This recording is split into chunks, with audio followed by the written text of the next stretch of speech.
नमस्कार दोस्तों, स्वागत है आपका हमारे YouTube चैनल जीके ट्रैकर पे।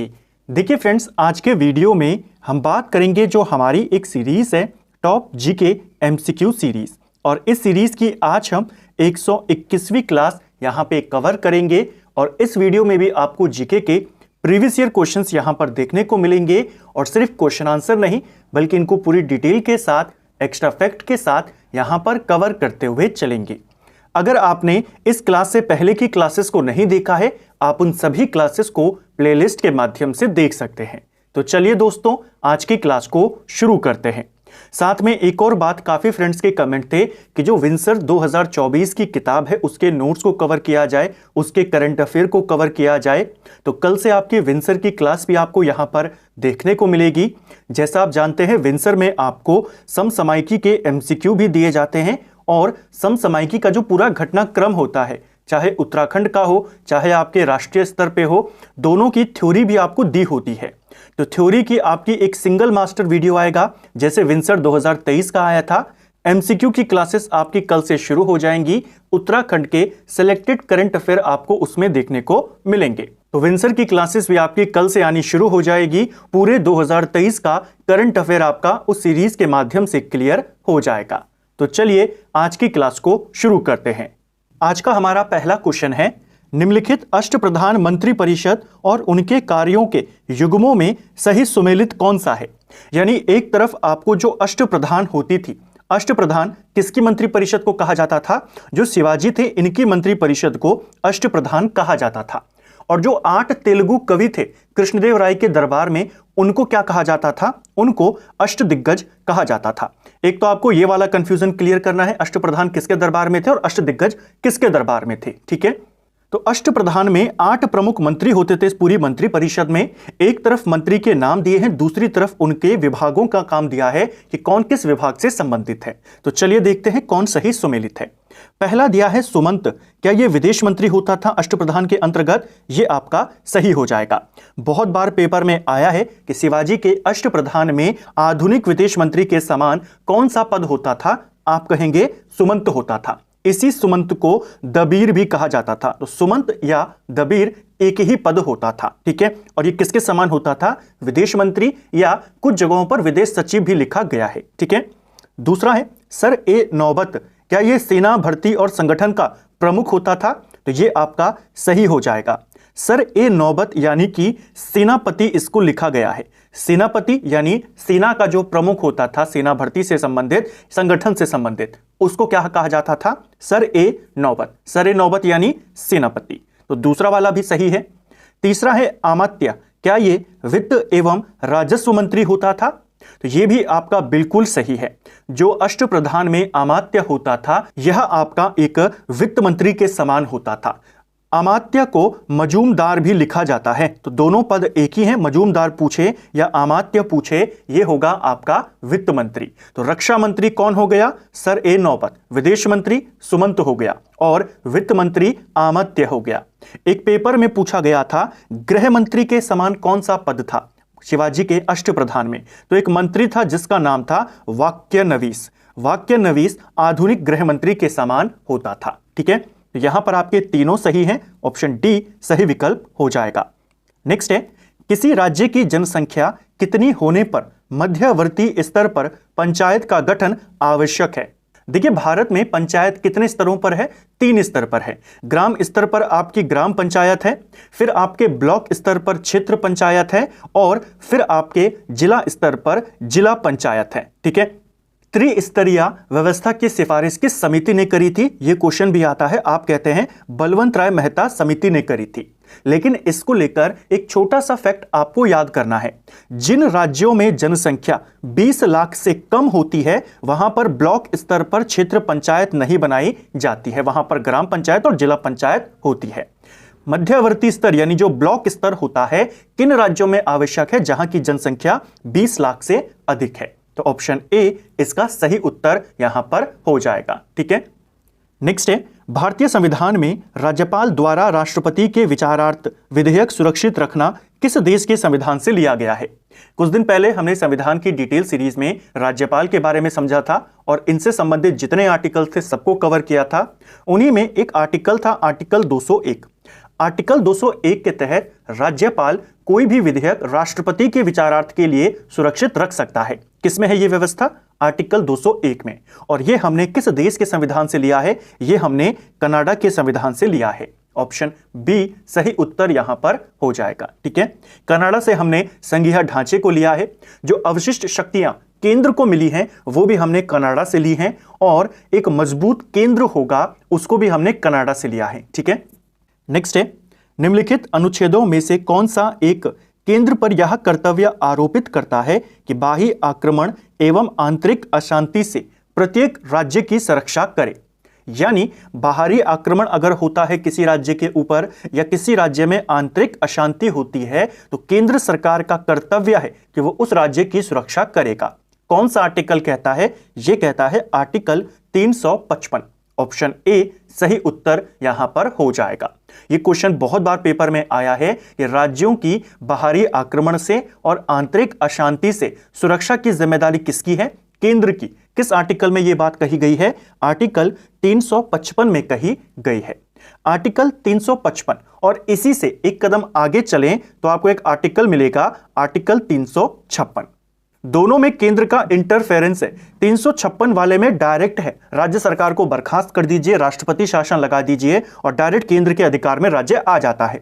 355 में राज्य सरकार बनी रहती है और केंद्र अपने हाथ में कुछ जो व्यवस्थाएं होती हैं जिससे खतरा होता है राज्य को, उनको अपने हाथ में ले लेता है। तो 355 का ही अपग्रेड वर्जन होता है 356। यह भी बहुत बार पेपर में आया है। नेक्स्ट है, निम्नलिखित में से किसने बंगाल विभाजन के विरोध में हुए प्रारंभिक आंदोलनों का नेतृत्व किया था? हाल ही में उत्तराखंड में ही यह क्वेश्चन आपसे पूछा गया था कि बंगाल विभाजन जब हुआ 1905 में, 20 जुलाई 1905 को बंगाल विभाजन की घोषणा करी गई। इसके खिलाफ जो शुरुआती आंदोलन हुए उनका नेतृत्व किसने किया था? यह किया था सुरेंद्र नाथ बनर्जी ने। ऑप्शन ए सही आंसर होगा। बंगाल विभाजन कब लागू किया गया? घोषित तो हमने देख लिया 20 जुलाई को हुआ था। बंगाल विभाजन को लागू 16 अक्टूबर 1905 से किया गया था। ठीक है, और बंगाल विभाजन के विरोध में कौन सा आंदोलन शुरू किया गया था? स्वदेशी आंदोलन। स्वदेशी आंदोलन को कब घोषित किया गया था? 7 अगस्त 1905 को। ये 3 इंपॉर्टेंट डेट हैं जो आपको याद करनी है। अब 3 डेट है, इनमें से पूछता है किस तिथि को बंगाल में शोक दिवस के रूप में मनाया गया। तो जिस दिन बंगाल विभाजन लागू हुआ 16 अक्टूबर को इसे शोक दिवस के रूप में मनाया गया था। ठीक है, नेक्स्ट है, निम्नलिखित में से कौन सा वित्त मंत्रालय के कार्य नहीं है? तो 4 यहां पर आपको कार्य दिए हैं, कौन सा वाला वित्त मंत्रालय का नहीं है? अब देखिए ये वाला क्वेश्चन कितनी बार एग्जाम में आया है लेकिन अलग तरीके से। अभी तक पूछा जाता था कि मौद्रिक नीति भारत में कौन डिसाइड करता है। सीधा सा इसका आंसर होता है भारत में मौद्रिक नीति तैयार करने का काम आरबीआई के द्वारा किया जाता है।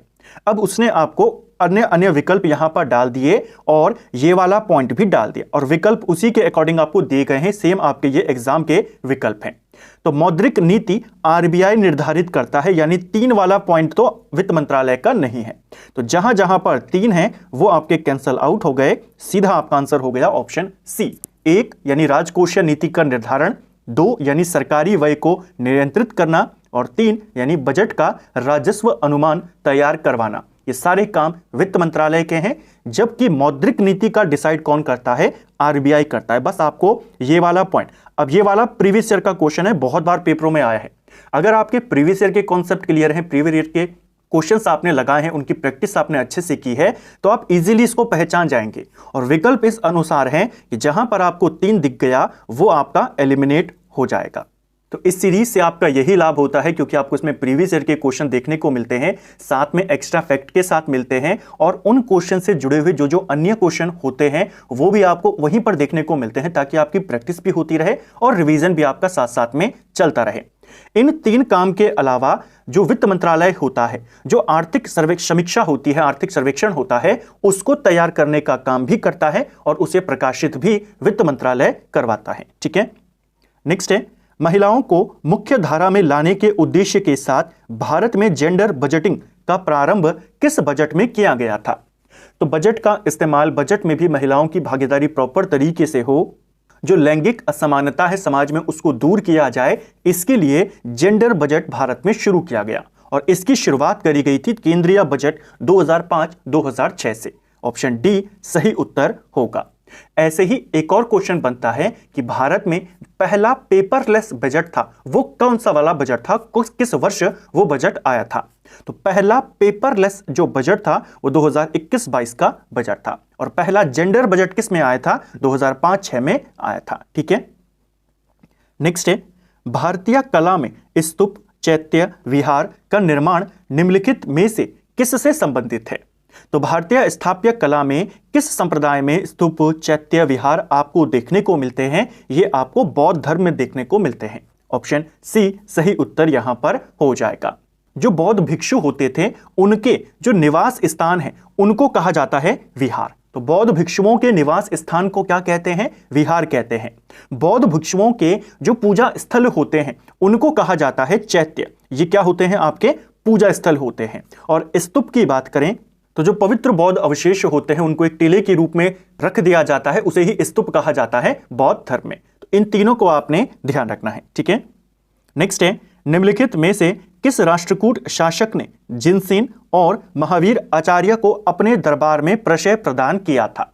अब इसके बारे में भी क्वेश्चन बने हैं, इस वंश को लेकर बने हैं। सबसे पहले इसका आंसर देख लेते हैं। जो राष्ट्रकूट शासक था अमोघ वर्ष, पहला क्वेश्चन तो यही कि अमोघ वर्ष किस वंश का है? राष्ट्रकूट वंश का है। अमोघ वर्ष के दरबार में जिनसेन और महावीर आचार्य नामक जो विद्वान थे इसके दरबार में रहते थे। अब इन दोनों के नाम पूछ लिए गए, इनकी रचनाएं भी पूछी जा सकती हैं। महावीर आचार्य की एक प्रसिद्ध रचना है गणित सार संग्रह। किसकी है? महावीर आचार्य की। जिनसेन की बात करें, इनकी रचना का नाम है आदि पुराण। ठीक है, इसके अलावा एक और व्यक्ति जिसका नाम था सक्तायन, सक्तायन भी अमोघ वर्ष के दरबार में रहता था और इसकी रचना है अमोघ वृत्ति। इसको ध्यान रखेंगे। तो हमने इन दोनों के बारे में और इनकी रचनाओं को देख लिया। दोनों की एक एक प्रसिद्ध रचना है जो पेपर में आती है। अब बात करते हैं थोड़ी बहुत राष्ट्रकूट शासक अमोघ वर्ष के बारे में। अमोघ वर्ष की बात करें तो इसने कौन सी उपाधि धारण करी थी? इसने वीर नारायण की उपाधि धारण करी थी। सीधा क्वेश्चन आएगा, जो आपके चोल वंश हैं, राष्ट्रकूट हैं, पल्लव हैं, इनको लेकर क्वेश्चन बनते रहते हैं। हमने इनको डिटेल में कवर किया था दिल्ली सल्तनत में। अमोघ वर्ष की बात करें, इसने वीर नारायण की उपाधि धारण करी। जो अमोघ वर्ष था ये जैन धर्म का अनुयायी था, इसको भी आपने ध्यान रखना है। ठीक है, इसकी एक प्रसिद्ध रचना है जिसका नाम है कविराज मार्ग। पेपर में पूछा गया था कविराज मार्ग नामक रचना अमोघ वर्ष ने किस भाषा में करी थी? तो यह रचना इसने कन्नड़ भाषा में करी है। तो यह रचना किसकी है, किस भाषा में है, यह भी पेपर में पूछा गया है। ठीक है, नेक्स्ट है, निम्नलिखित में से किस एक उपनिषद में चारों आश्रमों का उल्लेख हमें देखने को मिलता है? देखिए, 4 आश्रम होते हैं, ब्रह्मचार्य, गृहस्थ, वानप्रस्थ और सन्यास। ठीक है, चारों आश्रमों का उल्लेख हमें सबसे पहले जबालो उपनिषद में देखने को मिलता है। ऑप्शन ए सही आंसर हो जाएगा। 4 आश्रमों में से जो शुरू के 3 आश्रम है, जिसमें आपका ब्रह्मचार्य हो गया, गृहस्थ हो गया और साथ में वानप्रस्थ हो गया, इन तीनों का उल्लेख छांदोग्य उपनिषद में किया गया है। लेकिन इसमें सिर्फ 3 का उल्लेख है, चारों का उल्लेख पहली बार जाबालो उपनिषद में देखने को मिलता है। तो अगर पूछेगा कि शुरू के 3 उपनिषदों का उल्लेख किस में है, तब आप छांदोग्य उपनिषद को बताएंगे। ठीक है, लेकिन अगर पूछेगा चारों का उल्लेख किस में है, तब आप जबालो उपनिषद को बताएंगे। काफी इंपॉर्टेंट फैक्ट है, काफी इंपॉर्टेंट पॉइंट है, कंफ्यूजिंग है, पूछा जा सकता है। ठीक है, उपनिषदों की बात करें, उपनिषदों की संख्या कितनी मानी जाती है? 108 मानी जाती है उपनिषदों की संख्या। भारत का जो आदर्श वाक्य है सत्यमेव जयते, वो हमने एक उपनिषद से लिया है। उपनिषद का नाम था मुंड उपनिषद। ठीक है, जो मुंडको उपनिषद है वहां से लिया है, इसको आपने ध्यान रखना है। नेक्स्ट है, डॉक्टर भीमराव अंबेडकर द्वारा प्रकाशित समाचार पत्र मूक नायक किस भाषा में था? तो पहला क्वेश्चन तो आपका यह हो गया कि मूक नायक किसकी पत्रिका है? मूक नायक समाचार पत्र डॉक्टर भीमराव अंबेडकर ने निकाला था और कहा जाता है कि ये वाला जो समाचार पत्र है ये इनका पहला समाचार पत्र था। मूक नायक समाचार पत्र 1920 में आया और इसे इन्होंने मराठी भाषा में निकाला था। तो ना अंग्रेजी होगा, ना हिंदी होगा, ना बांग्ला, किस में निकाला? मराठी में निकाला।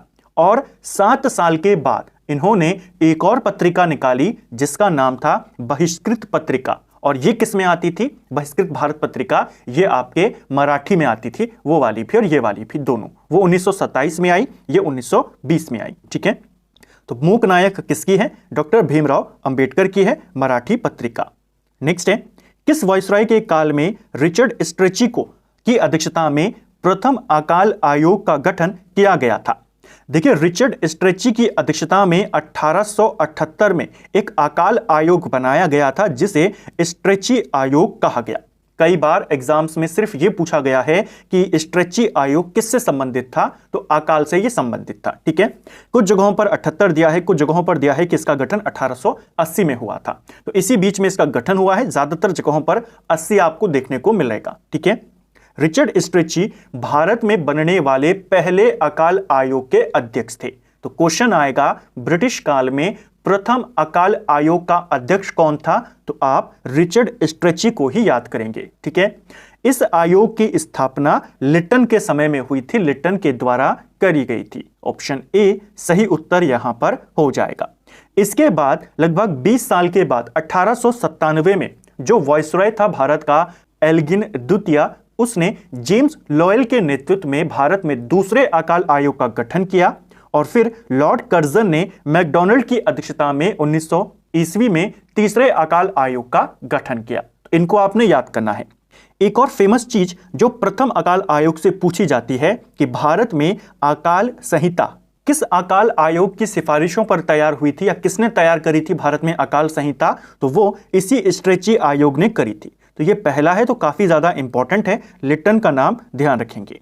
नेक्स्ट है, राजा रणजीत सिंह ने किस स्थान पर अदालत-ए-आला की स्थापना करी थी? तो जो सिख साम्राज्य के संस्थापक माने जाते हैं राजा रणजीत सिंह, इन्होंने अदालत-ए-आला अपनी राजधानी में स्थापित करी थी। अब इनकी 2 राजधानियां थी, एक इनकी राजनीतिक, एक इनकी धार्मिक। तो धार्मिक में तो करेंगे नहीं, धार्मिक राजधानी अमृतसर थी। जो इनकी राजनीतिक राजधानी थी, जहां से ये शासन करते थे, लाहौर, वहां पर इन्होंने अदालत-ए-आला की स्थापना करी थी। इसको याद करेंगे। इनको लेकर एक क्वेश्चन और आता है कि महाराजा रणजीत सिंह ने जो तोप निर्माण का कारखाना था उसे कहां पर खोला था? तो तोप निर्माण का कारखाना इन्होंने लाहौर में ही खोला था, ठीक है। और इनकी सेना, जो परमानेंट सेना होती थी इनकी, महाराजा रणजीत सिंह की, उसे क्या कहा जाता था? इनकी सेना को फौज-ए-आइन कहा जाता था। इसको भी ध्यान रखेंगे। सिख साम्राज्य के ऊपर, सिख धर्म की स्थापना से लेकर सिख साम्राज्य की स्थापना तक डिटेल में हमने कवर किया है। आप प्लेलिस्ट से वीडियो को देख सकते हैं, या फिर आप सिख साम्राज्य और जीके ट्रैकर सर्च करेंगे तो भी आपको वीडियो मिल जाएगा। नेक्स्ट है, निम्न में से किस स्थान पर भारत में प्रथम नगर निगम स्थापित किया गया था? तो देखिए, भारत में जो पहला नगर निगम बना था वो 1688 में बना था और इसे मद्रास में स्थापित किया गया था। Option B. संयुक्त राष्ट्र के एजेंडा 2030 में कितने विकास लक्ष्यों को शामिल किया गया है? इसको लेकर ऑलरेडी उत्तराखंड में क्वेश्चन बन चुका है और काफी ज्यादा डिटेल में क्वेश्चन बना था इसके लक्ष्यों को लेकर के। यहां पर तो सिर्फ इतना बना था किसी दूसरे एग्जाम में कि एजेंडा 2030 में कितने लक्ष्यों को शामिल किया है। आप आंसर कर देंगे 17 लक्ष्यों को। 2015 में इनको निर्धारित किया गया था, ठीक है। 17 टारगेट्स को यहां पर डिसाइड किया गया है संयुक्त राष्ट्र के द्वारा, और इसी को एजेंडा 2030 कहते हैं, क्योंकि इनको पूरा करने की जो समय अवधि है वो 2030 है। उत्तराखंड में आपसे क्वेश्चन पूछा गया था कि ये जो 17 लक्ष्य हैं, इनमें से चौथे नंबर का लक्ष्य कौन सा है? इतना डिटेल में क्वेश्चन आ गया था। तो पहले नंबर पे आपका है कि गरीबी को पूरे विश्व से समाप्त किया जाएगा। दूसरा लक्ष्य है भूख, यानी भोजन को लेकर, कृषि को बढ़ावा देने को लेकर आपका दूसरा लक्ष्य है। तीसरा लक्ष्य स्वास्थ्य को लेकर है, और चौथा आपके शिक्षा को लेकर है। तो क्वेश्चन आया था शिक्षा कौन सा वाला लक्ष्य है? चौथा नंबर का लक्ष्य है। तो पहला गरीबी से है, दूसरा भुखमरी से है, तीसरा आपका स्वास्थ्य से, चौथा आपका शिक्षा से है, ठीक है। और पांचवा जो लक्ष्य है, टॉप 5 आपको कम से कम पता होने चाहिए, पांचवा लैंगिक समानता से है, ठीक है। कब इनको डिसाइड किया गया था? 2015 में। नेक्स्ट है, उत्तर वैदिक काल में कृषि का देवता किसे कहा गया है? देखिए, उत्तर वैदिक काल में कृषि का देवता इंद्र को माना गया है। ऑप्शन बी सही उत्तर यहां पर हो जाएगा। उत्तर वैदिक काल में लोगों का जो प्रमुख व्यवसाय था वो कृषि बन चुकी थी, ठीक है। तो इस काल में जो वर्षा के देवता माने गए वो इंद्र माने गए और इंद्र को ही कृषि के देवता भी यहां पर कहा गया। इसके अलावा जो अन्य देवता थे, जैसे पूछा जाता है उत्तर वैदिक काल में पोषण एवं रक्षक का देवता किसे माना गया था? भगवान विष्णु को माना गया था। उत्तर वैदिक काल में पशुओं के देवता कौन माने गए थे? भगवान रुद्र माने गए थे। शूद्रों के देवता कौन माने गए थे? उत्तर वैदिक काल में पूषण को माना गया था। तो इनको भी आपने ध्यान रखना है, ठीक है।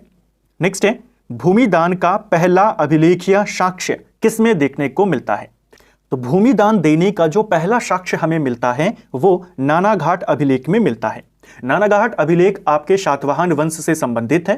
क्वेश्चन आता है, ब्राह्मणों को, बौद्ध भिक्षुओं को भूमि दान देने की प्रथा किस काल में शुरू हुई? सातवाहन काल में शुरू हुई और इसकी जानकारी हमें नानाघाट अभिलेख से मिलती है, ठीक है। नेक्स्ट है, निम्न में से किस शासक को ग्रीक लेखकों ने अग्रमीज और जेंद्रमीज नाम से पुकारा है? तो किस राजा को ग्रीक लेखक, जो यूनानी लेखक होते थे, उन्होंने अग्रमीज कहा है, जेंद्रमीज कहा है? ये कहा है उन्होंने घनानंद को। ऑप्शन बी सही उत्तर यहां पर हो जाएगा। यह भी एक इंपॉर्टेंट क्वेश्चन आपका बन सकता है कि यूनानी लेखकों ने किस राजा को इन नामों से संबोधित किया है? उन्होंने घनानंद को कहा है। घनानंद की बात करें तो मगध पर नंद वंश का अंतिम राजा था घनानंद। सिकंदर ने जब भारत पर आक्रमण किया था तो अब मगध का राजा कौन था? घनानंद था। घनानंद सिकंदर के समकालीन था। बाद में इसी घनानंद को पराजित करता है चंद्रगुप्त मौर्य और मगध पर मौर्य साम्राज्य की स्थापना होती है। तो इसको आपने ध्यान रखना है, पूछा जाएगा। जिस प्रकार इन यूनानी लेखकों ने घनानंद को अग्रमीज और जेंद्रमीज कहा, इसी प्रकार इन्हीं यूनानी लेखकों ने चंद्रगुप्त मौर्य के लिए सेंड्रोकोट्स कहा था और बाद में सेंड्रोकोट्स के रूप में चंद्रगुप्त मौर्य की पहचान किसने करी थी? विलियम जोन्स ने करी थी। इसको भी आपको ध्यान रखना है। कई बार ये क्वेश्चन पूछा गया है कि सेंड्रोकोट्स किसको कहा जाता था? वो चंद्रगुप्त मौर्य को कहा जाता था। नेक्स्ट है, मौर्यकालीन करों में कौन सा एक प्रकार का धार्मिक कर होता था? तो मौर्य काल में कौन सा टैक्स आपका एक रिलीजियस टैक्स होता था, धार्मिक कर होता था? यह होगा आपका ऑप्शन ए बलि। बलि को कुछ जगहों पर बाली भी लिखा गया है, कुछ जगहों पर ऐसे बाली भी लिखा गया है। तो बाली हो या बलि हो, यह एक प्रकार का टैक्स होता था। ऋग्वैदिक काल से इस टैक्स को लिया जाता था। अब इसके इतिहास को समझिए, क्योंकि इससे 3 क्वेश्चन आपके बनते हैं।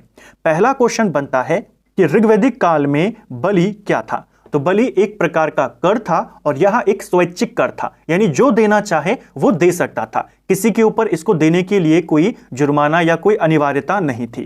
तो ऋग्वैदिक काल में स्वेच्छा से देने वाले कर को क्या कहा जाता था? बलि कहा जाता था।